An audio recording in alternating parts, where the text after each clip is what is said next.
Qala Rasulullah sallallahu alaihi wasallam, Rasulullah bersabda.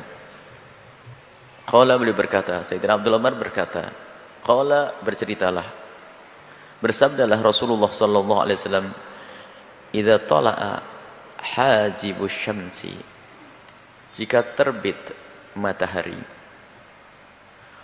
jika terbit matahari, fada'us salata, hendaknya kau tinggalkan salat, hatta tabruza, sampai sempurna terbitnya matahari tersebut. Wa idza ghaba hajibus syamsi, jika sudah mulai terbenam matahari, fada'us salata, maka tinggalkanlah salat, hatta taghiba, sehingga benar-benar matahari terbenam. Wala tahayyanu, ay wala tatahayyanu, wala tahayyanu, jangan engkau menempatkan waktu bisolatikum, dengan salatmu, tulu asyamsi, waktu terbitnya matahari. Wala ghurubaha, dan juga jangan kau menempatkan salatmu waktu terbenamnya matahari. Fa innaha, sesungguhnya matahari itu tatla'u, akan terbit, baina qarnai syaitani, baina qarnai syaitanin, di antara dua tanduknya setan, au syaitan, ada sebagian riwayat pakai alif lam asyaitan. La adri ayyu dzalika qala, perawi mengatakan, aku tidak ingat benar Nabi Muhammad mengatakan syaitan itu pakai alif lam atau tidak. Hadis ini adalah hujjah atau dalil yang menjelaskan bahwasanya ada waktu-waktu yang kita tidak diperkenankan melakukan sholat. Ada waktu yang diharamkan kita melakukan sholat. Disimpulkan oleh para ulama ada 5 waktu, dan 2 waktu diantaranya disebutkan dalam hadis ini. 2 waktu yang disebutkan dalam hadis ini adalah, yang pertama, di saat terbit matahari, maka jangan sampai engkau melakukan sholat sampai terbit sempurna. Yang kedua adalah, jangan sampai engkau melakukan sholat saat terbenam matahari sampai terbenam sempurna. Ada tambahan nanti dijelaskan melalui riwayat yang lain. Yang ketiga, jangan melakukan sholat setelah melakukan sholat subuh. Jangan melakukan sholat setelah melakukan sholat subuh. Yang keempat adalah, jangan melakukan sholat setelah engkau melakukan sholat asar. Dan yang kelima adalah, jangan engkau melakukan sholat di saat matahari tepat di atas kepalamu, waktu istiwa. Ini yang disebut oleh para ulama sebagai waktu-waktu yang dilarang kita melakukan sholat, haram kita melakukan sholat. Jadi jika anda sudah melakukan sholat subuh, maka dilarang anda melakukan sholat setelah sholat subuh. Dan jika anda sudah melakukan sholat asar, maka haram, tidak diperkenankan anda melakukan sholat setelah sholat asar. Dan begitu juga tadi disebutkan di saat matahari terbit, kalau anda melihat matahari mulai terbit, saat itu haram melakukan sholat sampai matahari terbit secara utuh. Ataupun di saat anda melihat matahari terbenam, maka anda dilarang melakukan sholat sampai terbenam sempurna, masuk waktu maghrib. Dan juga di saat matahari di atas kepala kita, maka haram kita melakukan sholat saat itu. Akan tapi pertanyaannya, sholat apa sih yang diharamkan? Di saat seorang hamba atau seorang santri atau seseorang membaca hadis sepintas, kemudian mengeluarkan fatwa, ini ceroboh, lalu melarang semua sholat di waktu-waktu yang tersebut tadi. 5 waktu yang dilarang untuk melakukan sholat. Akan tapi sholat apa yang dilarang dilakukan di waktu itu? Sholat itu banyak sekali. Sholat yang dilarang untuk dilakukan di waktu tersebut di atas, atau yang sudah kami sebutkan tadi, hanya ada 2 sholat saja. Selebihnya anda bebas melakukan di waktu itu. Sholat yang pertama adalah sholat yang tanpa sebab, atau sering disebut dengan sholat mutlak. Sholat mutlak adalah sholat yang tidak pakai nama. Bukan itu sholat duha, bukan sholat maghrib, bukan sholat subuh. Sholat yang tidak pakai nama seperti ada puasa mutlak. Orang boleh puasa setiap hari, bukan puasa Senin, bukan puasa Kamis, dan juga bukan puasa Arafah, bukan puasa yang lainnya. Tetapi aku ingin puasa besok hari Selasa. Puasa.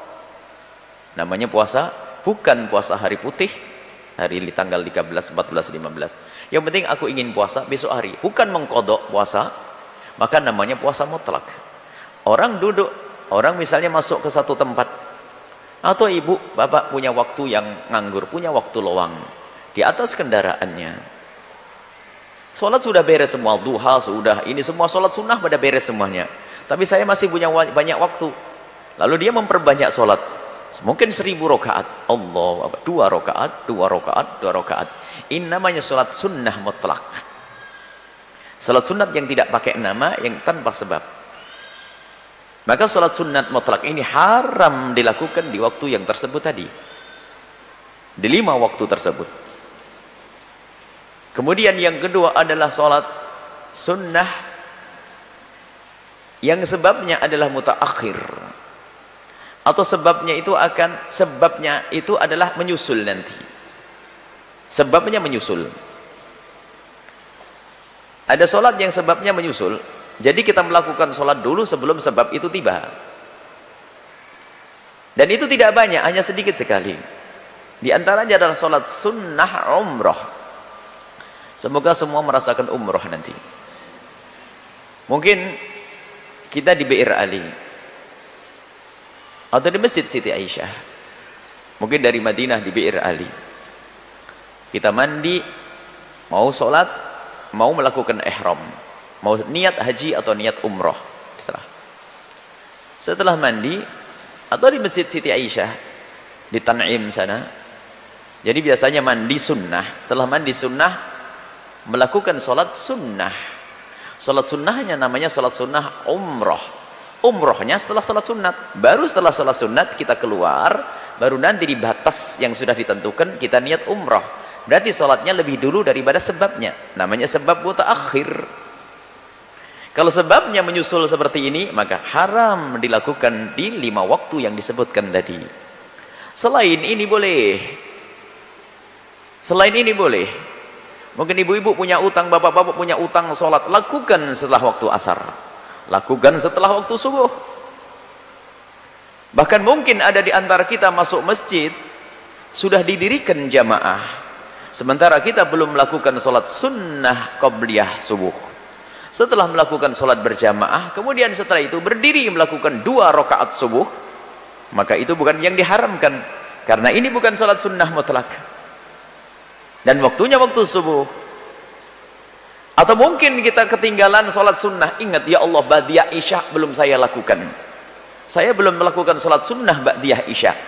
Ingat-ingat setelah sholat subuh. Setelah sholat subuh saya ingin melakukan sholat sunnah ba'diyah isya. Karena ingin mengqadha. Atau mungkin setelah duhur karena kita sibuk. Karena sholat sibuk, ada sholat subuh. Mungkin ada seorang sibuklah, ada tamu atau apa. Habis sholat duhur ada tamu, kita nemui tamu, lalu kita lupa melakukan sholat ba'diyah duhur. Kemudian kita setelah itu masuk waktu asar, setelah sholat asar baru sadar, loh saya belum melakukan sholat ba'diyah duhur. Lakukanlah setelah asar, karena itu bukan sholat sunat mutlak dan bukan diharamkan. Tidak usah bingung dengan yang demikian itu. Sebab ada sebagian orang latah, haram, tidak boleh. Semuanya tidak boleh. Setiap orang berdiri setelah sholat asar langsung dikatakan haram. Padahal yang diharamkan hanya 2 sholat saja. Sholat yang mutlak dan sholat yang sebabnya mutaakhir. Sebabnya nyusul. Adapun sholat yang sebabnya mendahului atau sebabnya berbarengan dengan sholat, maka boleh dilakukan di waktu yang katanya haram tadi. Contoh, sholat sunnah wudhu. Wudhu dulu atau sholat dulu? Setelah melakukan wudhu, disunnahkan melakukan sholat sunnah, biarpun kita sudah melakukan sholat asar, biarpun di waktu yang diharamkan tadi. Baik, yang bebarengan contohnya apa? Masuk masjid disunnahkan, namanya sholat sunnah tahiyatul masjid. Sholatnya sholat dulu atau masuk dulu? Masuk, bebarengan dengan masuk disunatkan, biarpun kita masuknya waktu diharamkan tersebut. Dan inilah yang dikatakan oleh para ulama. Udah usah bingung. Dan ada contohnya. Contohnya dari siapa? Dari Sayyidina Rasul sallallahu alaihi wasallam. Dalam hadis sahih yang diriwayatkan oleh Imam Muslim rahimahullah taala dan Imam Bukhari, hadis dari Sayyidah Ummu Salamah. Dia bertanya kepada Rasulullah, waktu itu Rasulullah melakukan 2 rakaat setelah asar. 2 rakaat setelah asar. Aneh, kok melakukan 2 rakaat setelah asar? Bertanya Ummu Salamah istri Rasulullah sallallahu alaihi wasallam. Apa jawab Nabi? Innahu atani nasun min abdi Qais. Telah datang kepadaku tamu dari Bani Qais, dari kabilah Bani Qais. Fasyaghaluni, mereka menyibukkanku anir rak'ataini allataini ba'da dhuhri. Dia tuh sampai menyibukkan aku sampai aku nggak bisa melakukan salat ba'diyah zuhur 2 rakaat. Fahuma hatani, dan 2 rakaat setelah zuhur itu aku lakukan sekarang ini setelah asar. Nggak usah pusing. Nggak usah ragu dan demikian ini.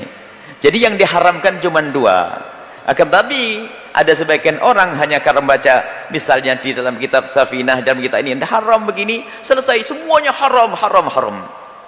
Apalagi yang namanya qada, mungkin kita ketiduran sholat zuhur, tiba-tiba masuk waktu asar. Berarti kita punya utang zuhur. Namanya orang ketiduran. Setelah sholat asar, qada waktu sholat zuhur tersebut. Termasuk sholat sunnahnya. Baik, ini yang perlu dihadirkan. Jangan sampai semua menjadi haram. Dan mungkin ada di antara kita nanti melakukan umroh, amin, atau haji. Ingat, keharaman di 5 waktu ini adalah untuk sholat apa tadi? Sholat mutlak, dan sholat yang sebabnya adalah nyusul. Termasuk sholat yang sebabnya nyusul adalah sholat hajat. Hajatmu belum dikabul. Atau sholat istikharah, pilihanmu belum ada, yang mau nikah misalnya, belum milih, sholat dulu, berarti pilihannya nanti. Maka jangan sholat istikharah di waktu yang 5 tadi, jangan sholat hajat di waktu yang 5 tadi, karena sebabnya belum, kita belum melakukan, kita belum memilih, hajat kita belum dikabul, maka itu tidak diperkenankan melakukan sholat, kecuali dibarengi dengan sholat wudhu. Kita ngambil wudhu, kemudian dia melakukan sholat wudhu sekaligus sholat hajat, maka itu menjadi boleh. Atau melakukan sholat wudhu dulu baru melakukan sholat sunnah, dibarengi sholat sunat wudhu dibarengi dengan sholat istikharah, baru boleh. Dan 5 yang diharamkan ini, 5 waktu yang diharamkan tadi untuk 2 sholat. Dan 2 sholat ini pun tadi sholat mutlak dan sholat mutlak dan sholat yang sebabnya nyusul tadi, itu pun tidak diperkenankan jika di luar Masjidil Haram. Kalau di dalam Masjidil Haram Anda boleh melakukan sholat apa ada, nggak ada haram di Masjidil Haram. Biarpun setelah terbit matahari habis sholat subuh mau sholat sebanyak-banyaknya, akan tapi ingat, tidak semua orang mengerti ilmu ini, dan di sana ada khilaf. Akan tapi khilafnya lemah sekali dalam hal ini. Akan tapi banyak orang yang tidak tahu, bahkan kadang orang yang punya sebab. Habis tawaf disunnahkan kita untuk melakukan 2 rakaat tawaf. Mungkin ada di antara kita habis sholat subuh sambil olahraga, ya, maksudnya biar sehat, tawaf. Sebab ibadah tawaf tidak harus dibarengi umroh. Tawaf sendiri adalah sunnah. Beruntunglah orang yang tinggal di Mekah, daripada lari pagi di pinggir jalan di sini. Kalau di sini nggak ada pahalanya, tapi kalau di Mekah tawaf 7 kali dapat pahala. Tawaf tok, niat saya tawaf 1, 2, 3, 4, 5, 6, 7. Baru setelah itu disunnahkan melakukan sholat 2 rakaat. Baik, sholat sunnah setelah tawaf di Mekah diperkenankan 2 sebab. Sebab yang pertama adalah sholat ini ada sebabnya. Sebabnya adalah tawaf, dan sebabnya mendahului. Yang kedua, sholat sunnah tawaf ini adalah diperkenankan karena ada di dalam Mekah, di dalam Masjidil Haram. Cuman kadang-kadang awas, kadang-kadang dikepuk sama orang nanti, jangan melakukan ini, haram. Mohon maaf Ustadz, ngaji dulu ya Ustadz, gitu saja nanti ya. Jadi harus maklum, sebab biarpun pakai jubah gede imamah, belum tentu orang alim di sana. Kalaupun dia seorang alim, kalau madhab maliki, madhab lain, tidak bakal marah dengan yang demikian itu. Akan tapi biasa. Sebab yang haji dan umroh tidak semuanya orang menuntut ilmu. Biarpun pakai sorban. Sebab ada sorban. Makanya Anda tidak usah ragu dengan hal-hal semacam itu. Lakukan. Habis tawaf, langsung melakukan sholat 2 rakaat. Kalau di Mekah tidak ada haram. Pembahasan tentang haram 5 ini adalah apa? Hanya luar Makkah, di luar Masjidil Haram saja. Di luar Masjidil Haram, keutamaan Masjidil Haram. Baik, kemudian ketambahan lagi untuk sholat. Diharamkan sholat waktu matahari di atas kepala kita. Itu selain hari Jumat. Adapun hari Jumat tidak ada larangan. Kalau Anda masuk masjid di hari Jumat, tidak ada yang namanya haram. Sholat kapan saja. Baik, ini adalah pembahasan tentang yang diharamkan sholat di 5 waktu tadi. Tapi ingat, ada sebagian orang yang salah memahami ini semua, sehingga langsung dipangkas semua sholat tidak boleh, bahkan kadang suara lantang dan membentak. Pernah ada suatu